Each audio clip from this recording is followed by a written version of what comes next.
Channel of Vadodara. આવતીકાલે દેવપોળી એકાદશી નિમિત્તે વર્ષોની પરંપરા મુજબ માંડવી સ્થિત વિઠ્ઠલ મંદિરેથી ભગવાન વિઠ્ઠલનાથજીનો વરઘોડો નીકળશે, જેમાં મોટી સંખ્યામાં ભાવિક ભક્તો જોડાશે। આવતીકાલે દેવશયની એકાદશી નિમિત્તે વર્ષોની પરંપરા મુજબ માંડવી સ્થિત વિઠ્ઠલનાથજી મંદિરેથી વરઘોડો નીકળશે, જેમાં મોટી સંખ્યામાં ભાવિક ભક્તો જોડાશે। દર વર્ષની જેમ આ વર્ષે પણ ભગવાન શ્રી વિઠ્ઠલનાથજી દેવપોળી અગિયારસે નગરચર્યાએ નીકળશે। માંડવી ખાતે આવેલા સુપ્રસિદ્ધ શ્રી વિઠ્ઠલનાથજી મંદિરમાંથી ભગવાન વિઠ્ઠલનાથજીનો વરઘોડો દેવપોળી અગિયારસના દિવસે નીકળતો હોય છે। ભગવાનના વરઘોડામાં શહેરના 4 દરવાજા વિસ્તારમાંથી મોટી સંખ્યામાંથી ભક્તો જોડાતા હોય છે। પરંપરા મુજબ રાજવી પરિવાર દ્વારા પહેલા પૂજા અર્ચના કરવામાં આવશે, ત્યારબાદ માંડવી ખાતે શ્રીમંત મહારાજા ગાયકવાડ દેવસ્થાન ટ્રસ્ટ દ્વારા સંચાલિત શ્રી વિઠ્ઠલનાથજીનું મંદિર આવેલું છે, તે મંદિરેથી ભગવાન વિઠ્ઠલનાથજીનો વરઘોડો બેન્ડ વાજા ભજન મંડળીઓ સાથે નીકળશે। અષાઢ સુદ એકાદશી જે દેવપોળી અગિયારસ તરીકે ઓળખાય છે। વડોદરાની પરંપરા મુજબ દર વર્ષે દેવપોળી અગિયારસના દિવસે ભગવાન શ્રી વિઠ્ઠલનાથજીનો ભવ્યાતિ ભવ્ય વરઘોડો કાઢવામાં આવે છે। વરઘોડા દરમિયાન ભગવાનને નાની પાલખીમાં બિરાજમાન કરવામાં આવશે અને શહેરના રાજમાર્ગો પર તેમને ફેરવવામાં આવશે।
શ્રી વિઠ્ઠલનાથ ભગવાન કી જય.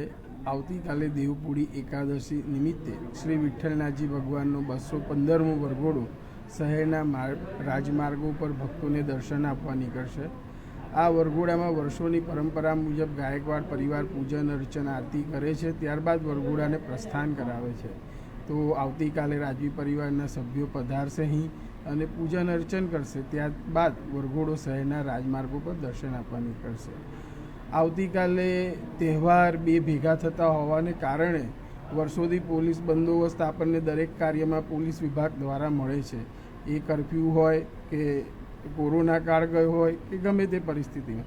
તો ગઈકાલના આયોજન માટે પોલીસ વિભાગ તરફથી વિનંતી કરવામાં આવી હતી કે આપ વરઘોડો થોડોક સમય કરતાં વહેલો કાઢી અને વહેલો લાવો તો અમે બીજા ધાર્મિક તહેવારને પણ બંદોબસ્ત આપી શકીએ.